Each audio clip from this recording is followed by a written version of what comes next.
First Nephi, chapter 12, kabanata 12. Nakita ni Nephi sa pangitain ng lupang pangako ang kabutihan, kasamaan at pagbagsak ng mga naninirahan dito. Ang pagkaparoon ng kordero ng Diyos sa kanila, kung paano hahatulan ng 12 disipulo at ng 12 apostol ang Israel, at ang nakaririmarim at maruming kalagayan ng mga yaong nanghina sa kawalang paniniwala, mga 600 to 500 BC. Ito ay nangyari na sinabi sa akin ng anghel, tingnan at masdan, ang iyong mga binhi ay gayon din ang mga binhi ng inyong mga kapatid.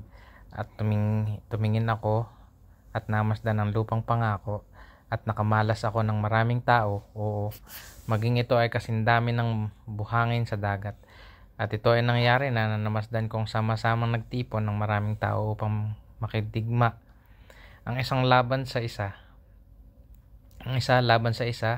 at nakamalas ako ng mga digmaan at alingaw-ngaw ng mga digmaan, at malawakang patayan sa pamamagitan ng espada sa aking mga tao. At ito ay nangyari na namasdan kong lumipas ang maraming salinlahi alinsunod sa mga digmaan at alitan sa mga lupain, at namasdan ko ang maraming lungsod, o maging hindi ko mabilang ang mga yaon. At ito ay nangyari na nakakita ako ng mga abu-abu ng kadiliman sa ibabaw ng lupang pangako, at nakakita ako ng mga pagkidlat, at nakarinig ako ng mga pagkulog at mga paglindol at lahat ng uri ng malalakas na ingay. At nakita ko ang lupa at ang mga naglalakihang bato na nabiyak ang mga yaon. At nakita ko ang mga bundok ng nangangaguho at nagkapira-piraso. At nakita ko ang mga kapatagan ng lupa na nagbitakan ang mga yaon. At nakita ko ang maraming lungsod na nagsilubog ang mga yaon. At nakita ko ang marami na ang mga yaon ay nangasunog ng apoy. At nakakita ko ang marami na nangagbualan sa lupa dahil sa pagyanig nito. At ito ay nangyari na matapos kong makita ang mga bagay na ito, nakita ko ang ulap ng kadiliman na ito ay nawala sa balat ng lupa. At dinggin, nakita ko ang maraming tao na hindi man nalipol dahil sa mga dakila at kakilakilabot na paghuhukom ng Panginoon. At nakita kong bumakas ang kalangitan, at ang kordero ng Diyos na bumaba mula sa langit, at bumaba siya at ipinakita ang kanyang sarili sa kanila. At nakita ko rin at pinatotohanan na ang Espiritu Santo ay napasa 12 iba pa, at sila ay inorderan ng Diyos at pinili. At nangusap ang anghel sa akin, sinasabing masdan ang 12 disipulo ng kordero na mga piniling maglingkod sa iyong mga binhi. At sinabi niya sa akin, naalala mo pa ba ang 12 apostol ng kordero? Dinggin, sila ang mga yaong hatol sa 12 lipin ng Israel. Kaya nga ang 12 tagapaglingkod sa iyong mga binhi ay hahatulan nila, sapagkat kayo ay kabilang sa sambahayan ni Israel. At 12 tagapaglingkod na iyong namamasdan ang siyang hahatol sa iyong mga binhi. At dinggin, sila ay mabubuti magpakailanman, sapagkat dahil sa kanilang pananampalataya sa kordero ng Diyos, ang kanilang mga kasuotan ay ginawang puti sa pamamagitan ng kanyang dugo. At sinabi sa akin ng anghel, tingnan. At ako ay tumingin, at namasdan na 3 salinlahi ang pumanaw sa kabutihan. Ang kanilang mga kasuotan ay puting maging tulad ng kordero ng Diyos. At sinabi sa akin ng anghel, ang mga iyon ay ginawang puti sa pamamagitan ng dugo ng kordero, dahil sa kanilang pananampalataya sa kanya. At ako, si Nephi, ay nakita rin ng marami sa ika-4 na salinlahi ang pumanaw sa kabutihan. At ito ay nangyari na nakita ko ang maraming tao ng mundo na sama-samang nagtipon. At sinabi ng anghel sa akin, masdan ng iyong mga binhi ay gayon din ang mga binhi ng iyong mga kapatid. At ito ay nangyari na ako ay tumingin at namasdan ng mga tao na aking mga binhi na sama-samang nagtipon sa maraming pangkat laban sa mga binhi ng aking mga kapatid. At sila ay sama-samang nagtipon upang makidigma. At nangusap ang anghel sa akin, sinabing, masdan ang bukal ng maruruming tubig na nakita ninyong ng iyong ama, o maging ang ilog ng kanyang sinabi, at ang kailaliman nito ay kailaliman ng impyerno. At ang buabo na kadiliman ay ang mga tukso ng diablo na bumubulag sa mga mata at nagpapatigas sa mga puso ng mga tao na umaakay sa kanila palayo patungo sa maluluwag na lansangan. Kaya sila nasasawi at naliligaw. At ang malaki at maluwag na gusali na nakita ng iyong ama ay mga walang kabuluhang guni-guni at ang kapalaluan ng mga anak ng tao at isang malalim at kakilakilabot na luok ang paghihiwalay sa kanila, o maging ang salita ng katarungan ng Diyos na walang hanggan at ng Mesiyas ng Kordero ng Diyos na pinatotohanan ng Espiritu Santo mula pa sa simula ng daigdig hanggang sa panahong ito at mula sa panahong ito at magpakailanman. At habang sinabi ng anghel ang mga salitang ito, namasdan ko at nakita ng ang mga binhi ng aking mga kapatid ay nakipaglaban sa aking mga binhi alinsunod sa salita ng anghel.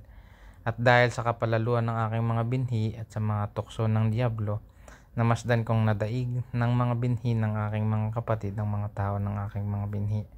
At ito ay nangyari na namasdan ko at nakita ang mga tao ng mga binhi ng aking mga kapatid ay nadaig ang aking mga binhi. At maramihan silang kumalat sa ibabaw ng lupain. At nakita kong silang sama-sama nagtipon ng maramihan, at nakita ko ang mga digmaan at alingaungaw ng mga digmaan sa kanila. At sa mga digmaan at alingaungaw ng mga digmaan ay nakita ko ang paglipas ng maraming salinlahi.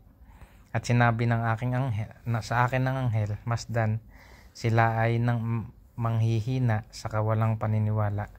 At ito ay nangyayari na aking namasdan na matapos silang manghina sa kawalang paniniwala, sila ay naging isang maitim at karim-marim at maruming tao, puno ng katamaran at lahat ng uri ng karumal-dumal na gawain.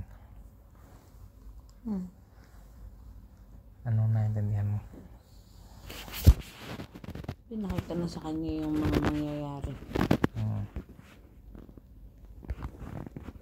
Tingin mo, anong naramdaman ni Nephi nung nakita niya na nagabi yung ano niya? Ito yung nangyari sa 3rd Nephi tsaka sa 4th Nephi. Kasi sa 4th Nephi, puros kabutihan ang nandun eh. Tapos nung nag-abridge na si Mormon, doon na yung mga gera. Ang time na ni Mormon. Kaya yung 3rd Nephi, 4th Nephi, yung 4th Nephi isang chapter lang siya pero sobrang bubuti nila. Lahat sila mabubuti doon. Yun yung tatlong saling dahil na sinabi dito. Yung ika-4, paunti-unti pasama na. Pero tiyan mo kung ito'y gawa-gawa lang ni Joseph Smith, paano niya magmula dun sa simula natapos ng dire-diretsong saktong-sakto yung yung kwento na meron ng nakapropesiya sa sa una tapos hanggang huli. Pero dito sa 23, ito yung binabati ko sa atin na tayo racist. Kasi madudumi at maitim. At ito ay nangyari na aking namasdan na matapos silang manghina sa kawalang paniniwala, sila ay naging isang maitim at karim-marim. Ano ba sa English yun? It came to pass that I beheld, after they had dwindled in unbelief, they become a dark and a loathsome and filthy people. Yun na nga yun.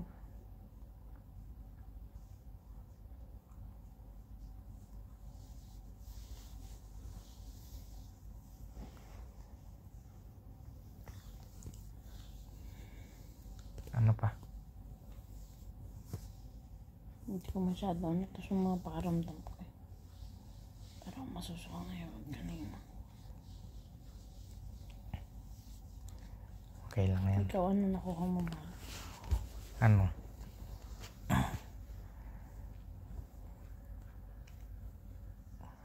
Darating at darating siguro sa pamilya natin yung ano, magkakameron ng Hindi pa ba ikaw yun? masamang buong pinihi.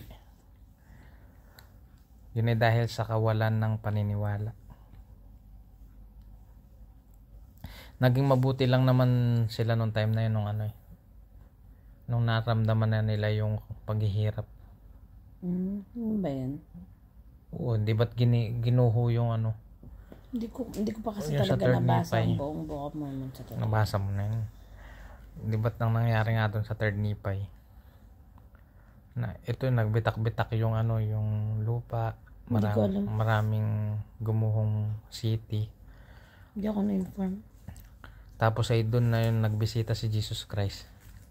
Yung naririnig ko nagbisita pero hindi ko na ano yung gumuho nagbitak-bitak. Eh, hindi naman ako nag-ano. Ay, napapanood mo din Seminary. sa ano? Saan? Sa The Testament. Meron yung sa The Testament. Hindi ko pa napapanood yung The Testament. Napanood mo na yun. Kailan? Maraming beses na nating napanood yun. It's so funny. Yun. So, dapat tayo So ay this year, kailangan